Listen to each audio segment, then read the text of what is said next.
savons de sociétés conflictuelles, les élections en Afrique nous posent problème, mais avons-nous trouvé effectivement des institutions adaptées à ces problèmes? Personne ne peut avoir le monopole de la vérité. Il faudrait que l'on s'asseye, que l'on définisse d'abord nos problèmes. Ces observations relèvent du présent de l'Africain et posent la problématique de l'institutionnalisation des valeurs africaines.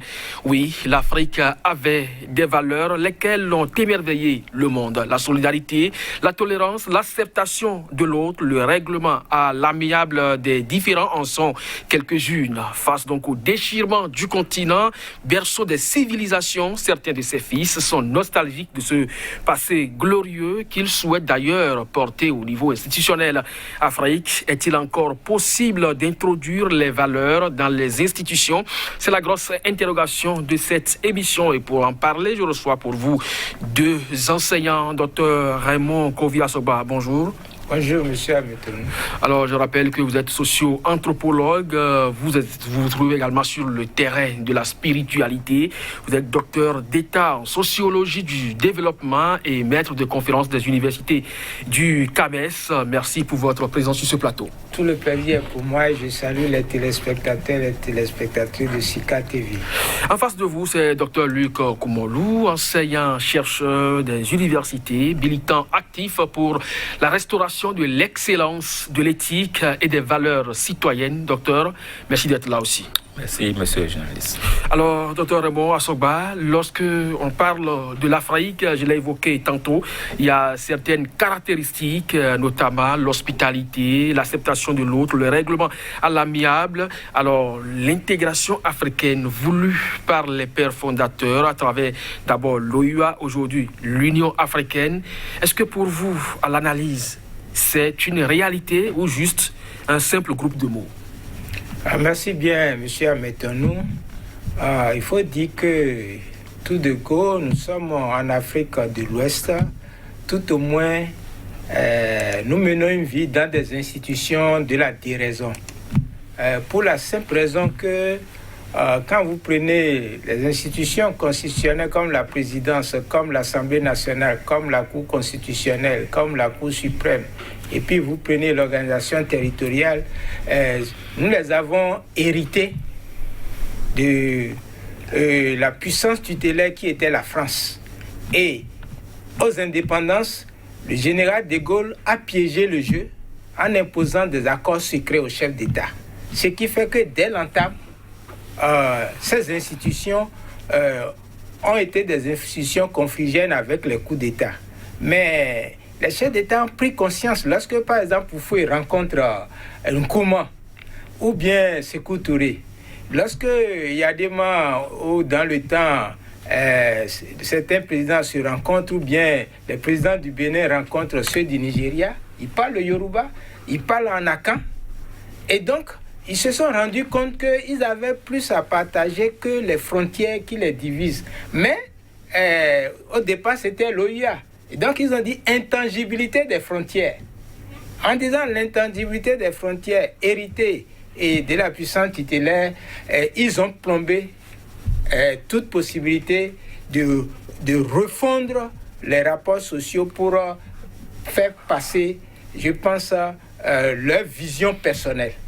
Et surtout qu'il faut dire cela aussi, ces pères fondateurs de l'Union de l'OUA, après l'Union africaine, et vous prenez la CEDEAO, disons qu'ils ont suivi la mode de l'Union européenne, mais sans véritablement mettre une école africaine pour enseigner les valeurs africaines à une élite organisée à gérer ces institutions en allant au-delà des clivages linguistiques. Le fait même de maintenir la langue française, voilà un peu tout ce que moi j'appelle les institutions de la déraison et qui continuent de plomber l'unité africaine.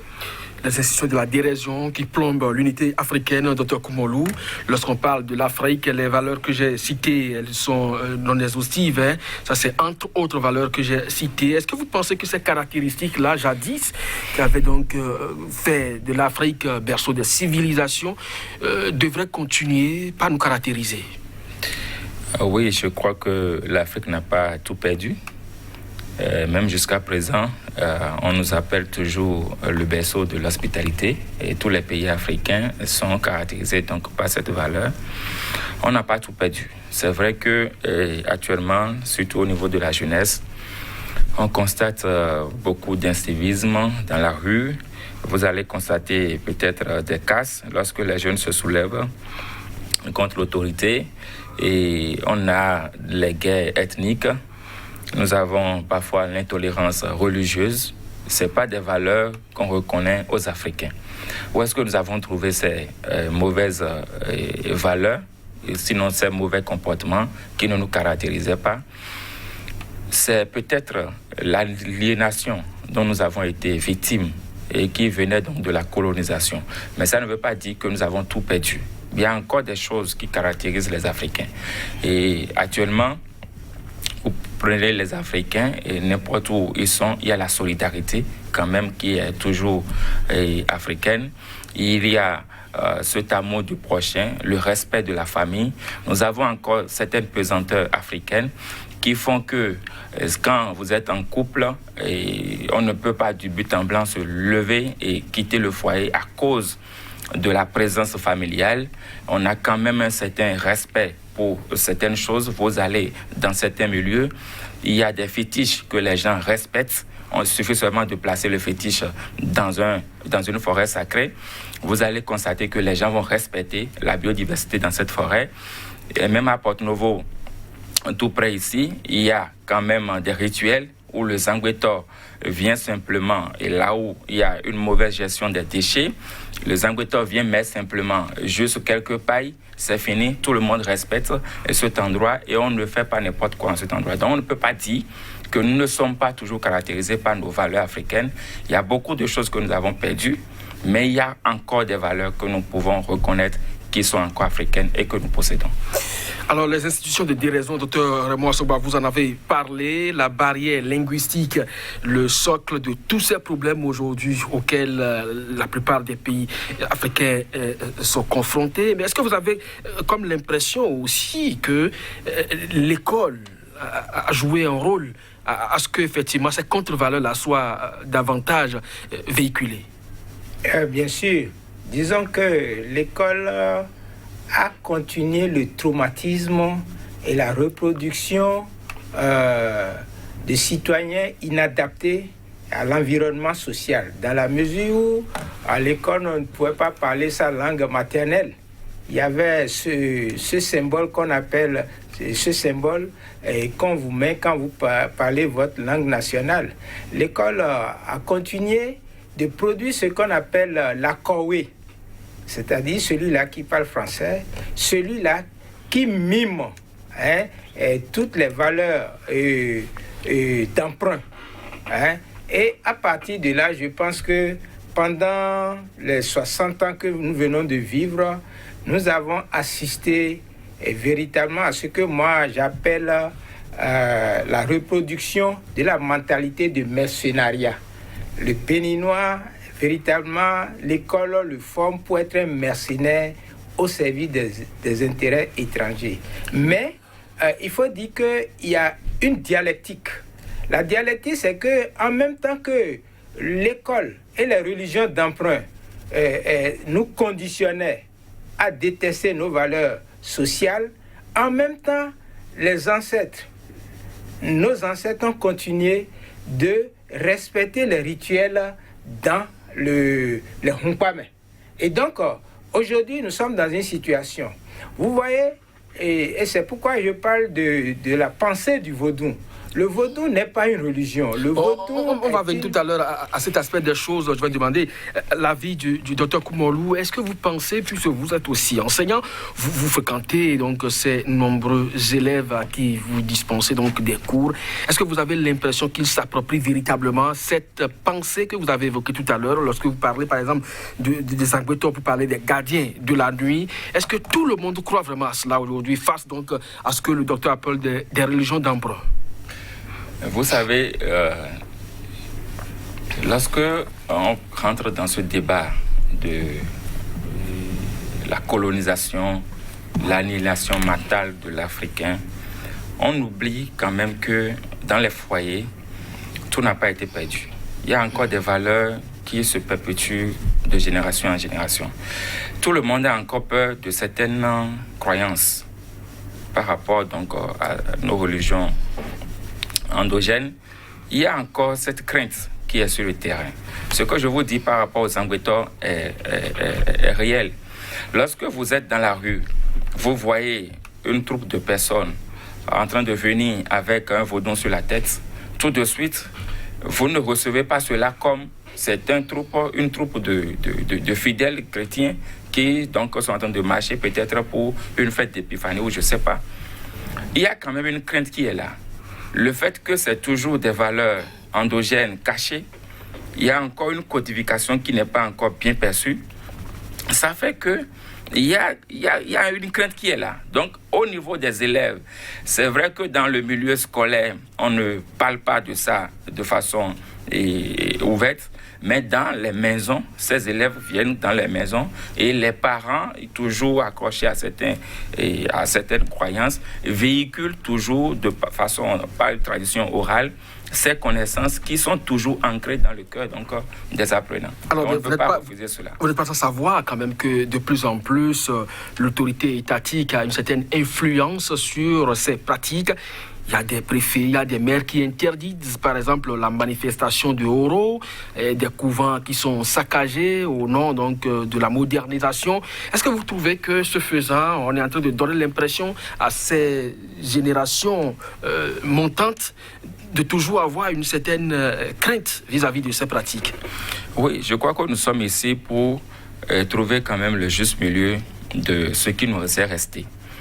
Et on ne peut pas tout de suite dire que le fait d'interdire le euro est bon pour la génération future en ce qui concerne la conservation de nos valeurs culturelles. Mais il faut aussi dire que tout n'est pas bon chez l'Africain.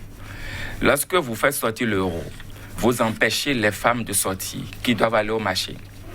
Lorsque vous faites sortir un vaudou, et ça doit agir négativement sur le droit des autres, quelque part, il faut que l'Africain essaie de faire le point de ses valeurs, essaie de comprendre que les choses évoluent et retienne ce qui doit être retenu et se départisse de ce qui doit être élagué. Donc, on ne peut pas aussi tout de suite incriminer une autorité qui interdit certains rituels lorsqu'on se rend compte que le fait de laisser libre cours à ces rituels agit négativement sur les autres. Donc, il doit y avoir une régularisation, une certaine réglementation au niveau donc, de ces rituels pour qu'il n'y ait pas donc, un débordement et que chacun ne se lève pas pour faire ce qu'il veut au nom donc, de la tradition. D'accord. Alors, Dr. Raymond Assogba, vous évoquiez tout à l'heure la pensée vaudou que vous voulez donc expliciter sur ce plateau afin d'en extirper, si vous le voulez bien, j'emprunte donc le mot du Dr. Koumoulou, extirper donc les valeurs qui ne font pas prospérer et donc donner un sens scientifique à la limite, si vous voulez, à la chose. Qu'est-ce que vous y mettez, pensez vaudou? Le vaudou, c'est une laïcité. Le vaudou n'est pas une religion. Et beaucoup ne comprennent pas l'importance du 10 janvier lorsque vous voyez tout ce foisonnement de chants, de danse. Vous allez découvrir que chaque vaudou est surtout un concept pour rationaliser l'environnement, pour aménager l'environnement. Vous prenez le Tolegba. C'est une institution de la société béninoise, par exemple, qui assure la sécurité. Et c'est dans cet environnement sécuritaire que les marchés viennent se tenir. Avec maintenant le vaudou qui gère les variables de la richesse, des finances et autres. Donc ça veut dire que, en fait, au-delà de ce que les Occidentaux qui ignoraient la valeur et de nos institutions sont venus vouloir traiter tout cela de négatif, de satanique et autres. Donc aujourd'hui, ça se fait. Mais je voudrais surtout dire que mais quand vous parlez même à l'école, je me rappelle dans le temps, nous vivions cette dialectique d'aller et de parler français, d'aller à l'église, mais c'est le moment de la fin d'année, nous avions l'opportunité de présenter les kaletas et d'apprendre les chansons, de nous organiser et de faire jouer la joie, la sociabilité à ce niveau. En même temps que nous avions la possibilité de suivre lorsque les Djoamo, comme dit Sabouran Danialou, c'est un concept que je lui emprunte, lorsque les Djoamo culturels comme Clutor se produisent dans la ville, mais écoutez, nous avions l'opportunité d'y participer. Donc la musique des Clutor, la musique des Angbetor et autres ont servi à peaufiner notre psychologie et à former une certaine perception des rapports, de nos rapports à nos institutions et aussi être critique vis-à-vis des valeurs qu'on nous enseigne à l'école. Donc je pense qu'aujourd'hui nous sommes dans une situation en fait où les intellectuels qui gèrent l'État n'ont pas encore compris qu'il faut intégrer ces Djoamo culturels dans la gestion publique du Bénin. C'est une réalité à partir de laquelle je pense que le développement peut mieux se faire que les associations basées sur la loi de 1901 qu'on a emprunté aux Français. Alors, vous parlez du Bénin, c'est un cas général à l'Afrique. Nous avons parlé tout à l'heure des tolérances, du règlement à l'amiable de certains différends entre acteurs de la cité. Mais aujourd'hui, Dr Koumolo, est-ce que vous pensez que, par exemple, ces genres d'initiatives que l'on dénommait les situations d'arbre à palabre qui ont caractérisé la plupart des pays de Golfe de Guinée, par exemple, pouvaient se retrouver au niveau national où les questions ethniques qui ont toujours été au devant de la politique pouvaient faire place? Oui. En fait, il faut comprendre que c'est très complexe ce problème que vous posez. Comment opérationnaliser cette volonté de ramener l'arbre à palabre comme c'était il y a donc des années en Afrique? Est-ce qu'il faut transformer le Parlement? Je ne sais pas. C'est-à-dire, le problème se trouve au niveau de l'opérationnalisation. Il faut accepter le fait que l'Afrique, on a été colonisé. Le problème de l'Africain, c'est qu'il n'a pas accepté le fait que ce malheur lui est arrivé. C'est beaucoup plus un problème d'acceptation. On n'a pas encaissé. Qui n'a pas été colonisé? Si vous allez au Texas, au Nevada, vous allez rencontrer des Indiens, ils vont vous dire qu'ils ont été colonisés. Vous allez, je ne sais pas, le Portugal a colonisé beaucoup de pays. Aux États-Unis, même en France, la religion des Français vient de la Méditerranée. C'est pratiquement tout le monde qui a été colonisé. Mais pourquoi le problème se pose en Afrique? Et on veut coûte que coûte revenir à zéro. Il y a des choses qu'on ne peut plus revenir, on ne peut plus ramener à zéro. Donc, ramener l'arbre à palabre, oui, c'est bon le concept, mais comment opérationnaliser ça? Il y a le problème aussi des langues. Comment on peut ramener les langues africaines? On a plus de 40 langues au Bénin déjà tout seul. Et vous voulez rejeter le colon, tout ce qu'il a amené, il nous a aliénés, eh bien, on revient à zéro. On va revenir à zéro comment? Il faut voir la réalité, il ne faut pas qu'on se mente. Donc, il y a quelque chose au niveau de l'Africain, il y a un problème de manque d'estime de soi. Il y a le problème d'acceptation. Ce n'est pas que je ne veux pas répondre à votre question, c'est beaucoup plus le problème d'opérationnalisation de ce concept de l'arbre à palabre. On peut garder cela au niveau local. Nous avons la décentralisation, où déjà, au niveau local, il y a quand même pouvoir. Le maire, le conseiller d'arrondissement, le délégué peuvent faire quand même des choses au niveau local pour qu'il y ait peut-être des arbres à palabre. Et s'il y a des conflits internes, des conflits locaux, on peut résoudre cela au niveau local. Mais comment opérationnaliser l'arbre à palabre au niveau national si ce n'est pas le Parlement? Il y a des choses qui nous sont tombées dessus. Je crois qu'il faut accepter ça et voir comment on peut avancer avec ça. Mais essayer de revenir en arrière et tout remettre à zéro et ramener l'ancien et pour qu'on puisse redéfinir l'Africain comme aux origines, je crois que l'opérationnalisation sera très difficile. Ce sera très difficile. Dr Raymond Sogba, est-ce que vous pensez que ces mécanismes de règlement de conflits qui avaient jadis caractérisé l'Afrique peuvent toutefois revenir à la surface? En fait, il ne faut pas dire que nous retournons en arrière. Il ne faut pas dire qu'on revient à quelque chose. Il faut être dialectique. Il ne faut pas voir les choses en blanc-noir. C'est comme ça qu'on nous a habitués, surtout on nous a configurés dans les religions. Blanc, noir, bon, mauvais, diable, Dieu, etc. Mieux dans nos cultures, dans nos joamons culturels, on nous a appris à accepter l'autre. La pensée vaudou nous a appris à accepter l'autre. Et l'autre, en l'acceptant, l'autre s'est installé pour vouloir nous configurer autrement. Mais vous allez découvrir que les politiques d'ajustement structurel ont permis à nos autorités centrales, vous voyez, de prendre conscience que là où l'Occident veut nous mener, c'est une impasse. Mieux, et nos gouvernants ne font que copier les politiques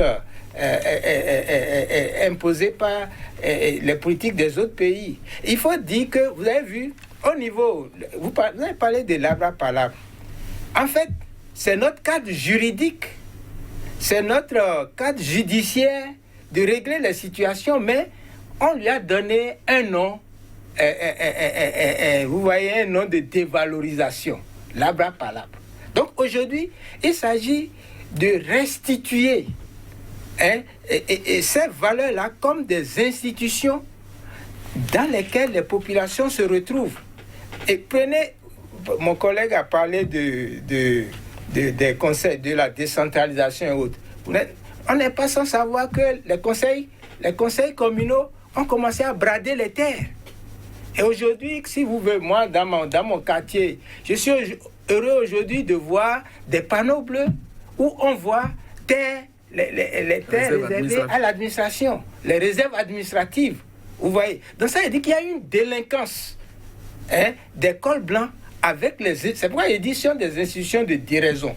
Et aujourd'hui, vous voyez, les chefs de village, les autorités endogènes ont des problèmes parce que ils n'ont plus la primeur justement de la gestion de la terre et on veut les confiner dans une situation d'instrumentalisation. Donc il faut dire que soyons vigilants.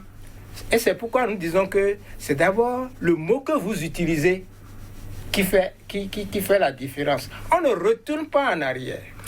Mais tout est là aujourd'hui. Vaudou est là avec tout ce que... Et pourquoi ce vaudou est venu? C'est parce que après 1990, le renouveau démocratique a ramené des intellectuels qui étaient à l'extérieur, qui se sont mis à copier, à imiter encore les modèles qui ont échoué de 60 à 72, ce qui a fait qu'il y a eu la révolution qui a voulu, comme le président Kékou l'avait dit, et nous montrer qu'il fallait compter sur nos propres forces. Donc pour compter sur nos propres forces, il faut revenir à nos valeurs parce que nul n'a pu jamais se développer dans les valeurs de l'autre. Alors, Dr Koumoulou, vous estimez que ce serait vraiment compliqué, Dr Sogba estime que ce n'est pas un retour en arrière forcément, puisqu'il y a déjà des cadres législatifs qui sont là, donc dans lesquels on peut insérer ces différentes procédés comme l'arbre à palabre. Mais lorsque vous notez aujourd'hui sur le continent africain que la plupart du temps, ce sont les armes que l'on prend une ethnie contre une autre, un peu une population contre une autre, les dirigeants contre les populations pour régler les problèmes. Est-ce qu'un retour en arrière, s'il le faut, n'est pas nécessaire? Jadis, l'Afrique n'était pas ça. Bon, c'est de ça que je parle. Et ce que mon collègue définit par retour en arrière. Vous savez, la culture, c'est le mode de vie d'un peuple, oui, d'une communauté. Et donc, il y a ce que les mentalités ont beaucoup changé. Actuellement, nous avons 40 et quelques pourcents de chrétiens, 24% de musulmans et 6% d'animistes. Vous imaginez, retour en arrière, avec 6% d'animistes. Demandez donc aux autres, laissez ce que vous avez hérité de l'exotique et revenez prendre. Ils sont déjà à un certain nombre de pourcentages. Et les enfants, des enfants, les mentalités ont complètement changé. Qu'est-ce que nous perdons? Ce que nous perdons, c'est le fait que l'Africain n'a pas accepté ce qui lui est arrivé. Et donc, ce manque d'estime de soi fait qu'il n'arrive pas à se dire que nous pouvons prendre ce qui est là pour repartir sur de nouvelles bases. Mais on veut coûte que coûte retrouver quelque chose qu'on a perdu. Beaucoup de pays ont été colonisés, beaucoup de continents, et ne c'est pas seulement l'Afrique. Mais pourquoi le problème, c'est nous qui posons ce problème? La culture est déjà rentrée, notre culture a été modifiée. Regardez la langue. La langue d'aujourd'hui que nous parlons n'est pas la langue française, c'est une langue française africaine. Nous avons nos dialectes dans la langue française. Nous nous sommes appropriés quelque chose d'autrui et nous l'avons fait notre. Donc, c'est déjà un fait. Mais vous êtes enseignant et quand vous tenez, par exemple, ce langage, oui, ça fait peur. Non, pas du tout. C'est qu'il faut... Parce que il y a un mensonge. Le mensonge de l'Afrique doit retourner à ses racines. L'Afrique, retourner à ses racines, c'est au niveau mental. L'Africain doit se dire... Je ne suis pas moins que les autres. C'est ce problème-là qui fait qu'il veut coûte que coûte retrouver quelque chose qu'il a perdu. Il se dit, il y a quelque chose qu'on m'a appris et tant que je ne l'ai pas, je ne peux pas me développer. C'est faux. L'Africain a besoin du coaching. L'Africain a besoin d'un développement mental. Il a besoin qu'on lui allume le cerveau pour lui dire, tu n'es pas le seul qui a été colonisé. Mais aujourd'hui, tu peux travailler. Ce que tu as hérité des autres, tu peux le prendre et ajouter pour toi-même. Mais on veut coûte que coûte revenir. On va revenir où? Regardez les enfants d'aujourd'hui, avec les réseaux sociaux. Vous voulez leur enlever le portable. Vous leur dites retournez à les choses, les caleçons qu'on portait là, on mettait un pain seulement. Abandonnez les tenues, les vestes et autres là. À quoi on va revenir? Il faut plutôt dire ce que les autres vous ont donné, prenez ce qui est bon dedans, prenez ce qui est bon chez vous, mettez ça ensemble et avancez. Mais on ne veut pas cela parce qu'on n'a pas accepté en fait ce qui nous est arrivé. Docteur Rabouassou, parce que au moins ce point de vue n'est pas normal. Le raisonnement là, c'est un raisonnement qui est venu dans les années 80-90 et qui disait oui, il faut prendre chez l'autre et puis abandonner ceci, alors que lorsqu'on parle de la civilisation, lorsqu'on parle des valeurs, elles sont entières et il y a une psychologie qui va avec. Il faut dire que l'Africain aujourd'hui est plutôt... C'est pas qu'il n'a pas intégré la colonisation. L'Africain n'est même pas n'est plus au niveau de la colonisation. Vous allez voir que nous sommes en train aujourd'hui, avec le 10 janvier, nous sommes entrés dans les aptitudes, les compétences d'utiliser les valeurs du vaudou pour régler des problèmes au niveau des foyers. Aujourd'hui, certains ont tenté d'introduire l'enseignement du Fa à l'école. Aujourd'hui, en troisième, il y a un livre qui a été introduit pour amener les enfants à se familiariser au Fa. Donc ça veut dire qu'on ne conteste pas. Non, en fait, ce que vous appelez... Et la colonisation, ce n'est rien d'autre que le niveau technologique de ce que les gens sont appelés et ont amené. Mais ce qu'il faut couler dans la technologie, ce sont les valeurs culturelles, ce sont les joamo, comme moi je l'ai dit. Donc, je pense que ce n'est pas une vue de l'esprit. Je vous donne un exemple. Lorsqu'il s'est agi que l'Afrique, avec l'Union africaine ou l'OUA, ait la charte des droits, mais nous sommes les seuls à réinventer cela. Nous avons parlé de la charte des droits de l'homme et des peuples. Voilà un peu. Alors que pour l'Occident, les droits de l'homme sont purement individuels. Et parce que l'Occident, dans leur société, les hommes sont éduqués à changer tout le temps, à être comment on va dire, à être des conquérants, à changer tout le temps pour tenir compte de leur société. Et aussi, les pères fondateurs ont dit non, ici, nous, on tient compte d'abord. Et c'est là où je suis en train de défendre cette valeur. L'Afrique n'est pas adaptée au changement, non, mais à la permanence de la vie. Et donc, à partir de là, on a la charte africaine des droits de l'homme et des peuples. Mais qu'est-ce qu'on en fait aujourd'hui? Rien. Ce qui est sûr, c'est lorsqu'on parle des peuples, on sous-entend les valeurs africaines, les valeurs que nous avons.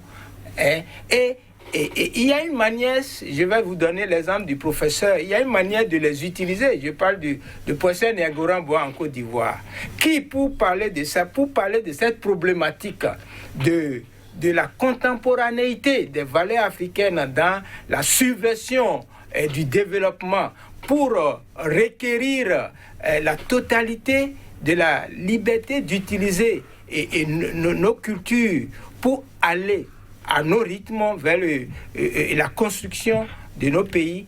Il utilise un oiseau qu'on appelle Sankofa. Il a puisé cet oiseau-là dans les pierres à quand a pesé l'or. Et cet oiseau a la particularité d'avancer en regardant derrière. Il dit Sankofa, tu avances, mais va derrière chercher pour avancer. Vous voyez. Donc, aujourd'hui, il ne s'agit pas d'être séduit par la technologie. Il faut que nous mettions la technologie maintenant dans des objectifs d'avoir des vies apaisées et relations entre hommes et femmes. Il y a des maris qui ne vont pas à la maison dans la journée, qui restent dehors, qui font 6 jours dans l'administration. On ne tient pas compte de l'harmonie des familles dans les écoles. Les enfants. Justement, ça m'amène à poser l'autre problème, la question de l'individualisation. Est-ce que de la société aujourd'hui, est-ce que ce n'est pas aussi une perte énorme que nous sommes en train d'enregistrer au niveau des pratiques en Afrique? Oui, ça je l'ai dit au départ, l'Afrique a toujours des valeurs. Nous sommes en train de dire, ce que je dis n'est pas compliqué. Je voudrais simplement qu'on soit réaliste, c'est tout. L'Afrique a encore des valeurs. Et il y a des valeurs qui sont des valeurs communes. Quand vous allez même chez les Indiens, l'harmonie avec la nature, c'est bien développé chez les Indiens. Ils comprennent ce qu'on appelle la biodiversité. Comment il ne faut pas agir négativement sur l'environnement. Les Africains aussi connaissaient ça. Donc le problème, c'est que nous avons des valeurs qui sont communes au peuple. Mais ce que nous sommes en train de perdre actuellement ne vient pas seulement de la colonisation. C'est dans tous les États. L'individualisme, où il y a beaucoup de problèmes qui se posent actuellement. Et ce n'est pas seulement en Afrique.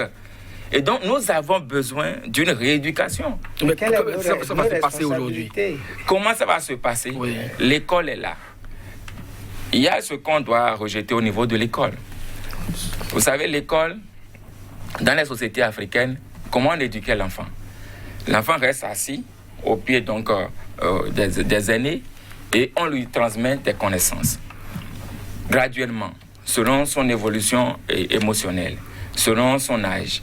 Mais à l'école, on met les enfants dans une même classe. Que l'enfant ait 14 ans qui se retrouve en terminale, on lui apprend ce qu'il ne doit pas connaître à 14 ans. Il y a ce niveau-là, au niveau de l'école, qu'il faut revoir. On peut instaurer des rituels de passage, et non pas seulement des tests ou des concours ou des épreuves, mais juste des rituels pour dire, bon, tu passes de CM2 en 6e, et donc il doit avoir quelque chose là, pas forcément du vaudou. Mais juste comme ce qu'on fait peut-être au Nord, si l'enfant doit quitter l'adolescence pour entrer dans la phase adulte, c'est quelque chose qu'on faisait. On peut instaurer quelque chose pour apprendre des valeurs à l'enfant. Et ça va rester gravé parce que cela a été fait autour d'un rituel. On peut instaurer des choses tout en maintenant. Donc, nos valeurs sont là. C'est comment les transmettre aux enfants. C'est ça de l'opérationnalisation. C'est l'opérationnalisation. C'est pas que nous n'avons pas de valeur. Je l'ai dit. Actuellement, nous avons encore peur de nos vaudous. Je vous dis, mettez simplement les trucs, les pailles de Zangbeto quelque part, mais c'est terminé. Personne ne va là-bas. Ça veut dire que nous avons encore quelque chose. Mais on ne peut pas dire qu'à cause de ceci, à cause de cela, l'Africain doit revenir à sa culture d'origine entièrement à 100% avant d'aborder le développement. Je dis non.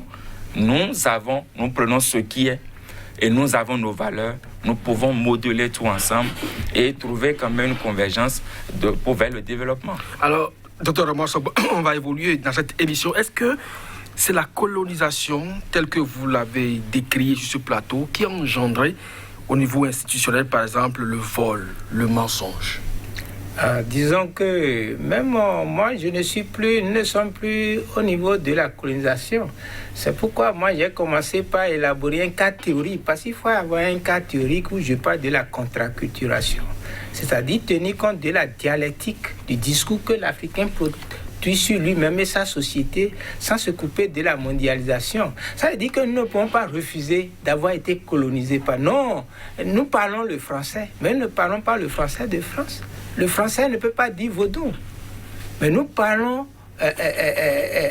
nous utilisons ce qu'on appelle les interférences linguistiques, mais pour prendre en charge, vous voyez, nos valeurs. Donc, moi, je ne suis pas arrivé à la colonisation, non.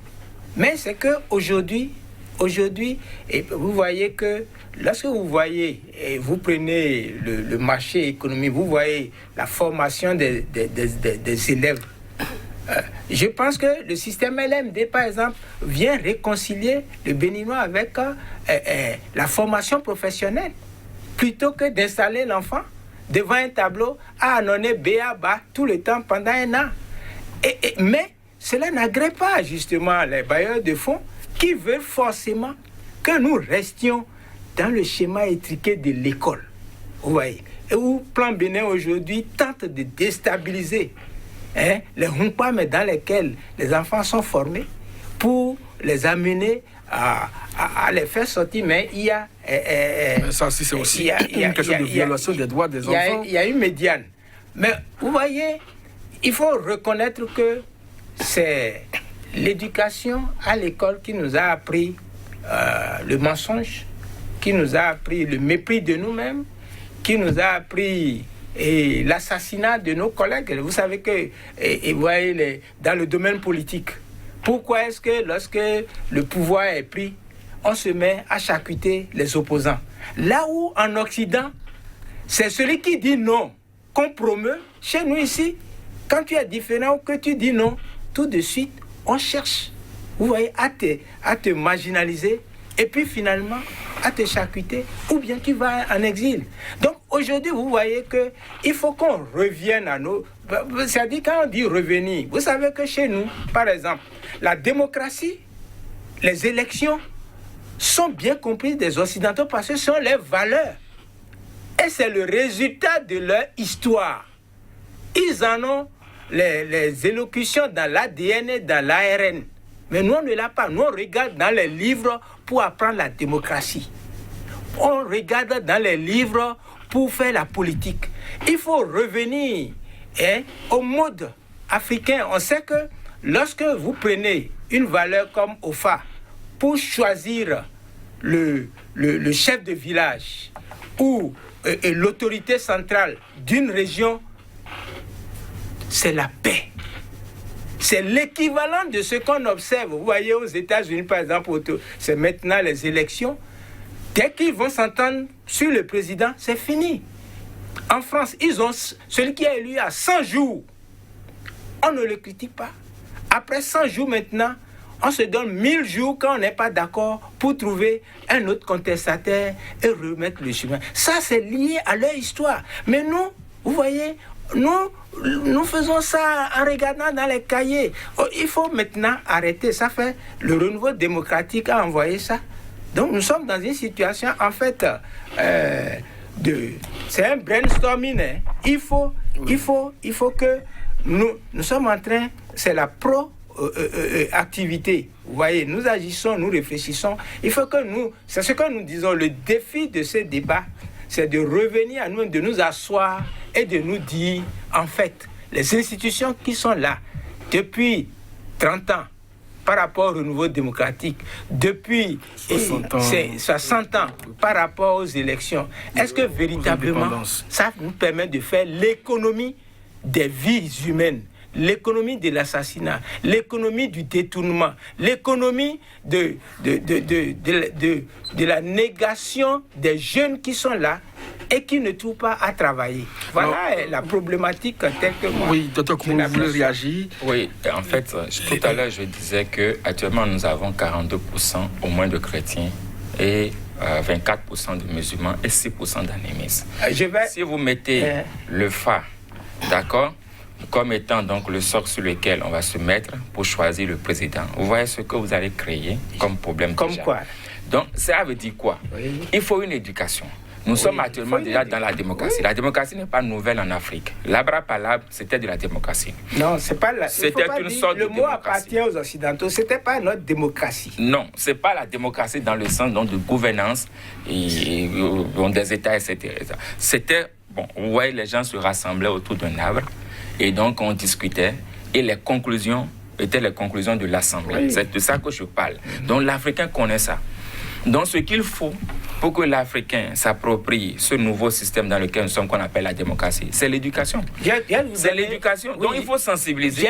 Les bonnes dames ne connaissent pas comment vous élissez vos Je veux compléter ce que vous avez dit. L'éducation. Oui, vous me. Mais revenir dire que c'est le phare, parce que effectivement le roi est choisi par toute la population, mais pas un clan, simplement. Donc, c'est juste certaines personnes, des sages, qui se rassemblaient, qui choisissaient dans un clan, dans une famille donnée, et ça passait de père au fils. Et donc, c'était ça. Maintenant, s'il faut ramener ça, avec la mentalité d'aujourd'hui, avec l'intellectualisme et tout le reste, vous allez dire que donc, on va revenir à ce système de gouvernance. Vous voyez ce que vous allez créer. Attends, voilà, je veux compléter donc, Non, écoute-moi, tu as argumenté par rapport à l'information sur les statistiques. Je vais te dire ce que même les statisticiens disent. Lorsque vous parlez de tel pourcentage chrétien et musulman, c'est théorique. On vous dit que tous ceux-là, après, ils vont chez le Bokoro. Oui, c'est théorique. Vous comprenez? Mais ce que je vous dis, c'est à partir d'une réflexion, vous voyez un peu, en profondeur.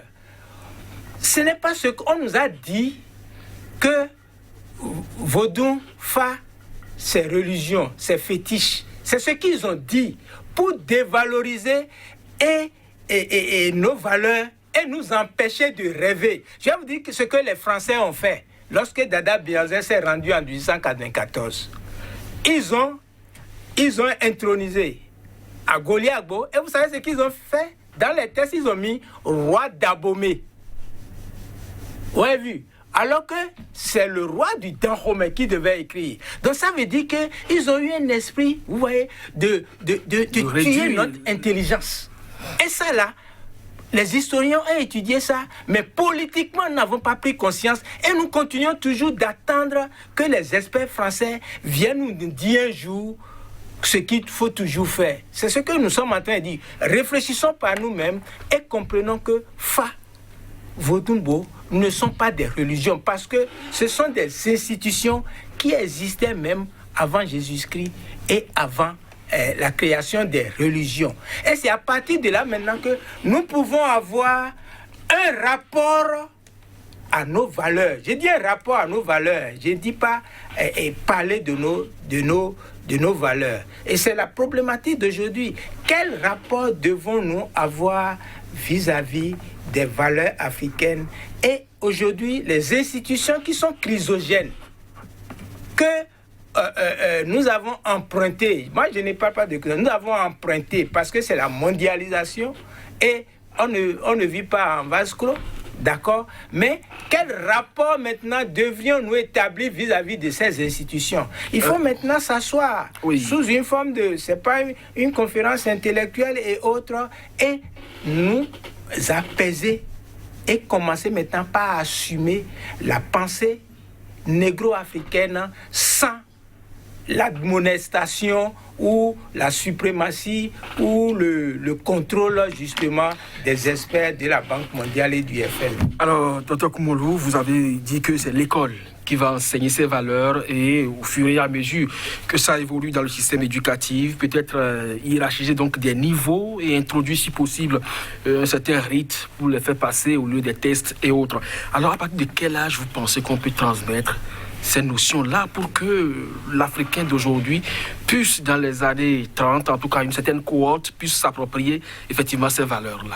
Déjà, le primaire, c'est déjà même trop tard. Ça doit commencer à la maison. Et donc, le primaire, l'enfant doit connaître les valeurs africaines. Et quand je parle des valeurs africaines, je parle beaucoup plus des valeurs morales. Le respect du bien public. Le problème que nous posons, c'est un problème de comportement. Et la culture, oui, et tout le reste. Mais, vous voyez, quand je prends la religion chrétienne, le point commun, c'est les valeurs morales. Quand je prends l'islam, le point commun, c'est les valeurs morales. Quand je prends l'animisme, le point commun, c'est les valeurs morales. Et donc, il suffit simplement, le président qui est le président de la République et qui ne veut pas quitter le pouvoir, par exemple, et qui fait que nous avons des crises, et on incrimine donc le système démocratique, le système que nous avons hérité. Le problème n'est pas le système. Le problème, ce sont les hommes qui sont dans le système. On peut avoir des gens qui acceptent de faire un mandat, qui acceptent de partir, qui acceptent, qui respectent le prochain, qui acceptent la dignité de ceux qui les ont élus. On peut avoir des individus qui ont bien intégré les valeurs morales. Ça va changer tout le système. Mais l'individu, même si vous êtes dans un bon système et que l'individu, lui, il a de mauvais comportements, on aura toujours des problèmes. Donc, l'école doit commencer par intégrer ces valeurs dans les enfants très tôt. Il y a des choses qu'on doit enlever. Déjà, l'enfant, il faut lui montrer l'importance de la fille. Que toi, tu es garçon, l'autre est fille, vous êtes égaux.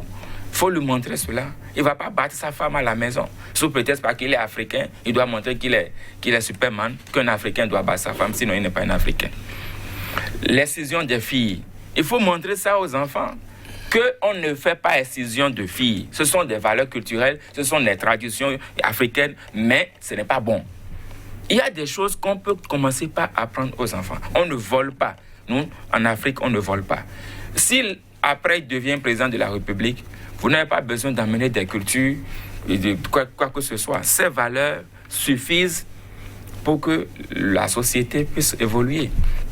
Donc, le problème fondamental, c'est un problème comportemental. Et ce problème comportemental, je crois que c'est dans toutes les sociétés qu'on peut retrouver ça si on fait une bonne éducation morale, une bonne éducation citoyenne. On peut avoir de bonnes personnes et donc un bon système, une bonne gouvernance. Et tout ce problème que nous sommes en train de débattre là ne sera que des histoires. Donc, on a besoin simplement de cultiver ces valeurs depuis le bas niveau, au niveau des enfants. Et c'est tout ce dont nous avons besoin. Depuis la maison jusqu'au système éducatif, êtes-vous d'avis, docteur Moissoba? Ce que je constate, c'est que sur les réseaux sociaux aujourd'hui, les jeunes s'équilibrent mieux en recherchant aujourd'hui l'égyptologie. Les jeunes s'équilibrent mieux en essayant de découvrir leurs racines. Et ils se forment dans les valeurs du Fa. Les jeunes qui cherchent à avoir leur Fa pour apprendre à se connaître, se maîtriser. Et aujourd'hui aussi, les autorités endogènes s'organisent pour que les rituels soient accomplis. Parce que je vous donne cet exemple dans le domaine de la santé. En 2019, déjà à partir de novembre, les Joamo et Gungun, Cliton Oro, ont commencé par purifier l'environnement. jusqu'en janvier où maintenant on a fait les Huetanou pour préparer les semailles. Et à partir de juillet, au sud par exemple, chez les Guins, les Humevaudou ont été appelés sur terre. On a fait on a célébré le PEP et on a renvoyé les Vaudous dans l'océan à partir d'octobre. Et le cycle a repris de telle manière que lorsque, en décembre, janvier, les Occidentaux ont pensé qu'il y aura des milliards de morts en Afrique par rapport au Covid-19. Ils n'ont pas eu gain de cause. Donc ça veut dire qu'il y a une couronne qui est institutionnalisée à partir des rituels et qui gère l'infiniment petit. Les Occidentaux, c'est quand ils voient la chose au microscope qu'ils disent virus. Mais nous, c'est à partir du Fa qu'on gère l'infiniment petit. C'est à partir du vaudou qu'on gère l'infiniment petit. Est-ce que ce que le docteur Koumoulou est en train de dire n'est pas aussi fondé parce qu'aujourd'hui, tout le monde ne partage pas cette pensée parce qu'on a inculqué des années durant à une grande majorité de la population africaine, le Fa n'est pas bon, le vaudou n'est pas bon. Alors, le jeter comme ça dans la figure des uns et des autres pour dire c'est à ça que nous allons retourner pour se développer, est-ce qu'il n'y aura pas des gens qui seront braqués? Non, donc ça échouer la pensée. D'une certaine manière, si vous prenez la société Bénin de 60 à aujourd'hui, allez faire la comptabilité des coups d'État de ceux qui sont morts, allez faire la comptabilité pendant les élections de ceux qui ont été assassinés, faites la comptabilité de ceux qui sont des exilés, faites la comptabilité de ceux qui, même pas plus tard qu'hier, même avec la criette, quelqu'un a détourné des milliards, il a fui du Bénin. Donc, quelle école? Si on ne fait pas appel aux valeurs qui sont déjà dans notre ADN, Fa-Vodou sont déjà dans notre ADN. C'est pourquoi mon collègue disait que quand on met telle chose des agouetteurs ici, les gens, c'est pas qu'ils ont peur, mais ils font une lecture juridique. Nul n'est censé ignorer la loi. Et donc, quand ils voient ces symboles-là, ils décodent et se conforment à ça.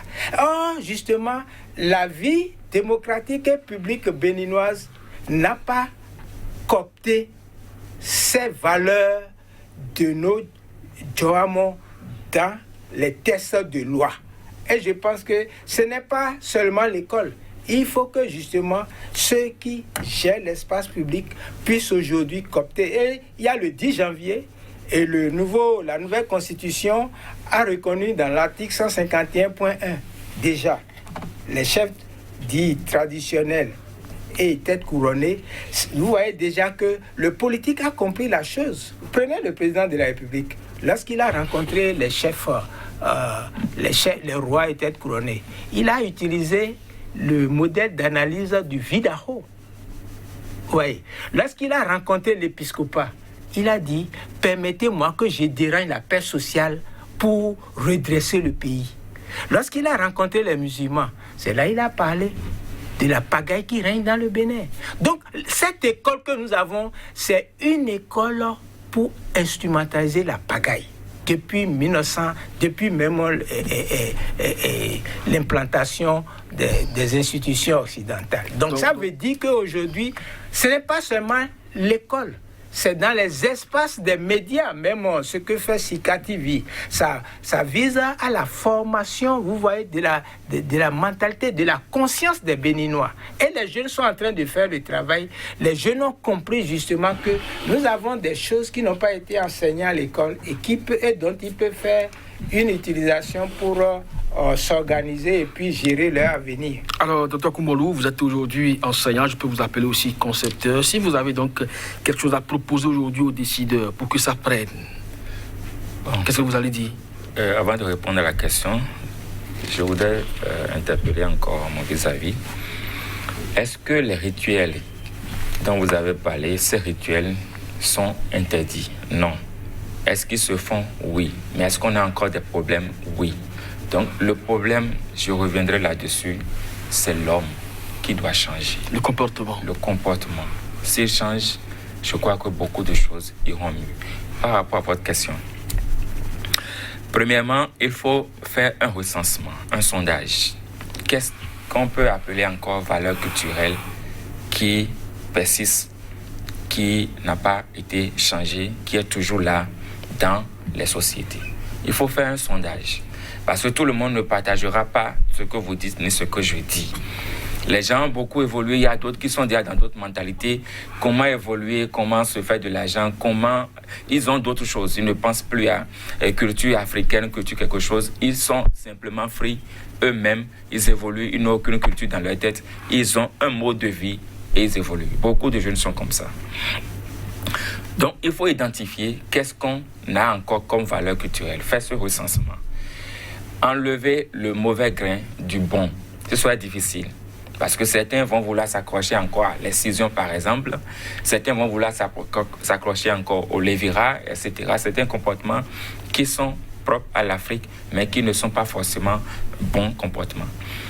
Il faut enlever ce qui est mauvais de ce qui est bon. Et maintenant, voir comment prendre ce qui vient d'ailleurs. Parce qu'on ne peut plus vivre en autarcie. C'est impossible. On ne peut pas retourner à la case de départ, comme vous l'avez dit. Donc, faire la convergence. Ce que nous avons encore, c'est quoi? Parce qu'actuellement, on ne peut plus dire ce que nous avons. On constate simplement la peur du vaudou, la peur de ceci. Mais est-ce que la peur signifie qu'on a adhéré? Non. On a peur simplement. Il y a les funérailles au village. On laisse le service pour aller. C'est la peur. Ah, il y a eu l'enterrement de ton oncle, tu n'es pas venu. Il ne faut pas que j'ai de problème. Tout le monde va là-bas. Est-ce que la peur veut dire on a adhéré? Vous êtes dans la logique de adhérer, mais les gens en ont peur. Donc, il faut voir ce qu'il faut faire, recenser, enlever le mauvais, prendre ce que est exotique et mettre les deux ensemble. Pour vous le dire. Alors, docteur Mouassogba, est-ce que c'est encore possible de l'attraper? Nous sommes dans la dynamique de penser tout le chaos qu'il y a actuellement et nous essayons de présenter à ceux qui ont encore l'espoir de penser les bouts par lesquels chacun devrait faire un travail sur lui-même et sur l'ensemble pour justement se libérer de la peur. Nous avons les ordres spirituels pour nous apprendre à nous libérer de la peur. Il ne faut pas penser que les Béninois ont peur, non. Dans les Djoamo, les gens n'ont pas peur. Peut-être les intellectuels et surtout ceux qui peut-être se sont appropriés les biens qui ne leur appartiennent pas. Peut-être. Sinon, de partout, je pense qu'aujourd'hui, la société... Mais il ne faut pas ignorer quand même que la société fait peur à partir du moment où, effectivement, même si vous n'êtes pas intellectuel, il y a quand même des faits et gestes dans des familles qui, quand même, engendrent la peur. Docteur Mouassogba, merci à vous, socio-anthropologue, expert en spiritualité, docteur d'État en sociologie du développement, maître de conférence dans l'université du CAMES, docteur Luc Koumoulou, enseignant-chercheur dans les universités, militant actif pour la restauration de l'excellence, de l'éthique et des valeurs citoyennes pour vos contributions à cette émission qui est d'ailleurs la vôtre parce que vos contributions sont également attendues. C'est aussi ça, l'émergence de l'Afrique. Ça se passe donc sur SICA. À très bientôt pour vos commentaires.